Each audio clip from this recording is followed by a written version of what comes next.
माँ का संदूक, 20 साल का रहस्य, emotional story, hot touching story, suspense story. 20 साल से 3 बेटे और उनकी पत्नियां माँ की सेवा कर रहे हैं संदूक के लिए। एक दिन जब माँ ने संदूक खोला तो सबकी आंखें फटी रह गई। इमोशनल स्टोरी, सावित्री देवी 70 साल की हो गई है। सावित्री देवी के 3 पुत्र हैं। सावित्री जी के पति का देहांत तब हो गया जब वो 55 वर्ष की थी। सावित्री जी एक छोटे से पुराने घर में रहती है जिसको उनके पति ने ही बनवाया था। तीनों बेटे उनके साथ तो नहीं रहते, लेकिन ऐसा एक भी दिन नहीं रहता जब वो उनसे मिलने या उनकी सेवा करने नहीं आते हो। तीनों की पत्नियां भी दिन में आती है, यानी यूं ही समझ लीजिए कि उनका घर कभी खाली नहीं रहता। कोई ना कोई वहां उनकी सेवा चाकरी में लगा ही रहता है। 3 बेटों ने अलग अलग अपना घर बना रखा है। सबकी अपनी पर्सनल लाइफ भी है और परेशानियां भी है। आदमी चाहे कितना भी बड़ा बन जाए, उनकी परेशानी कभी कम नहीं होती।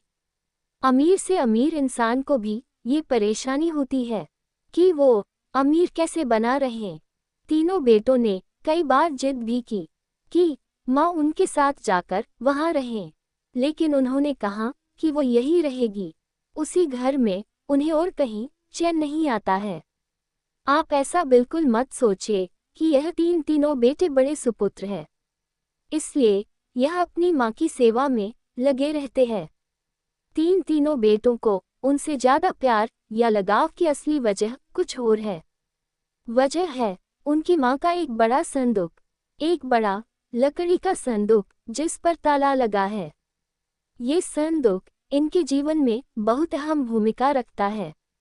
इस संदूक के अंदर क्या है और कितना है, ना तो इन तीनों बेटों को पता है, ना ही इनकी पत्नियों को।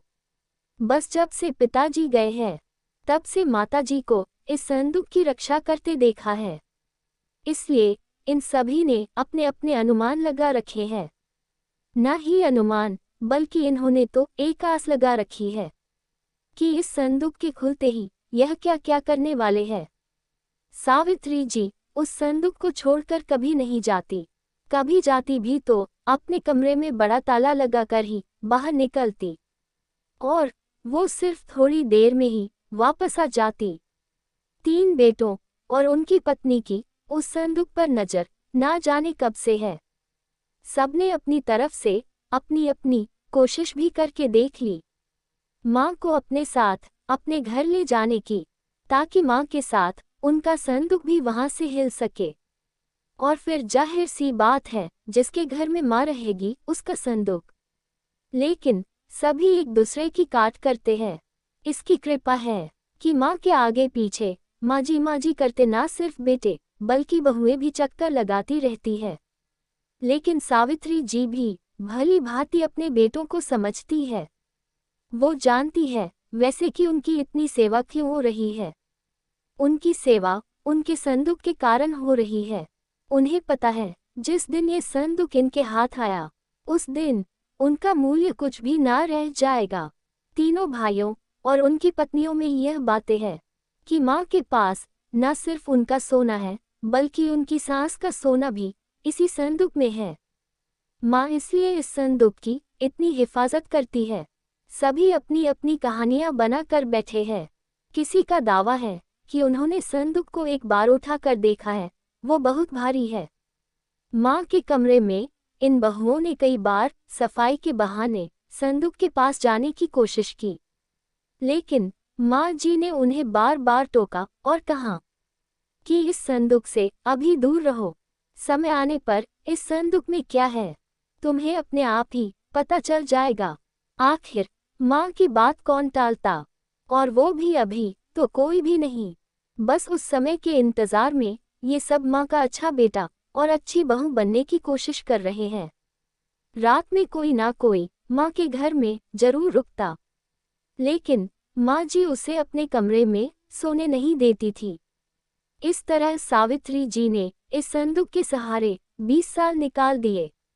एक दिन माँ की तबीयत ठीक नहीं थी। अक्सर जब तबीयत बिगड़ जाया करती थी, तब उनके बेटे उन्हें अस्पताल ले जाने का कहते थे, लेकिन वो उसके लिए भी राजी नहीं होती थी।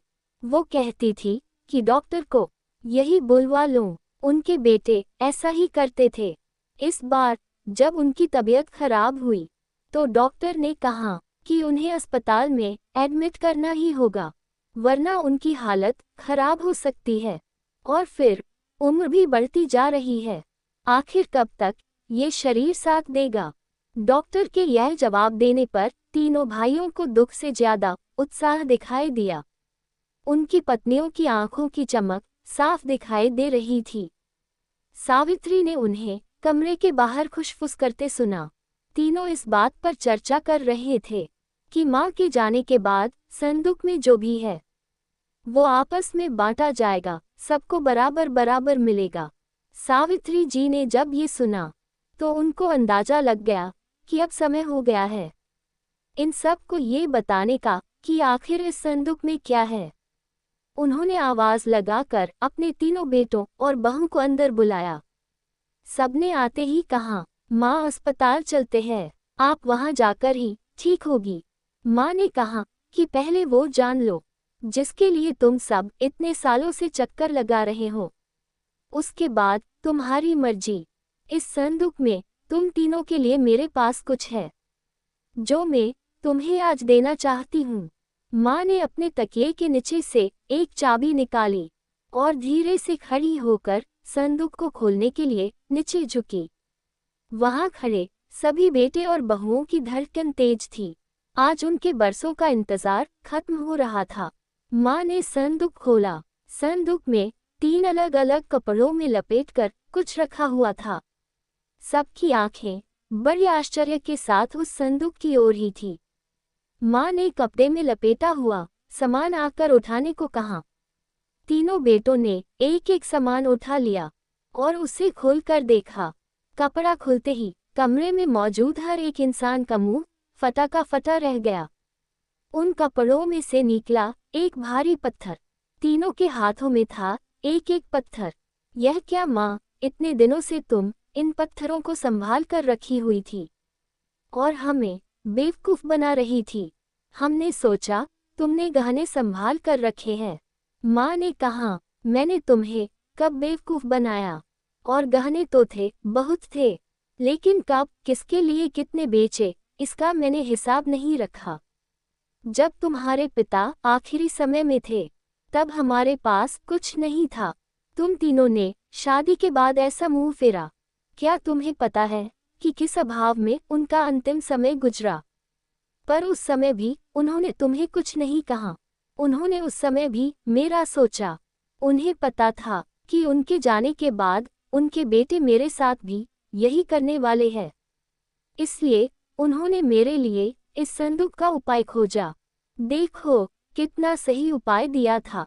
तुम लोगों को बेवकूफ बनाना या तुम लोगों से सेवा करवाना ना उनका मकसद था, ना मेरा।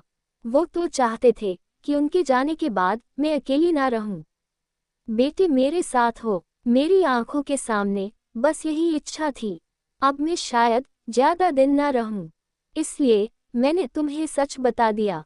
सभी बेटे बहू अब कमरे से बड़बड़ाते हुए और गुस्से से निकले। करीब 1 घंटे तक माँ के कमरे के बाहर ही सब एक दूसरे पर अपना गुस्सा निकाल रहे थे। बहस हो रही थी कि अब माँ को अस्पताल ले जाना है कि नहीं, और ले जाएगा तो खर्चा कौन उठाएगा। माँ जी अपने बिस्तर पर लेटी हुई सब सुन रही है। अगर आपको हमारी ये कहानी पसंद आए तो प्लीज़ हमारे चैनल को सब्सक्राइब, वीडियो को लाइक और शेयर ज़रूर करें। हमेशा की तरह पूरी कहानी पढ़ने के लिए आपको धन्यवाद।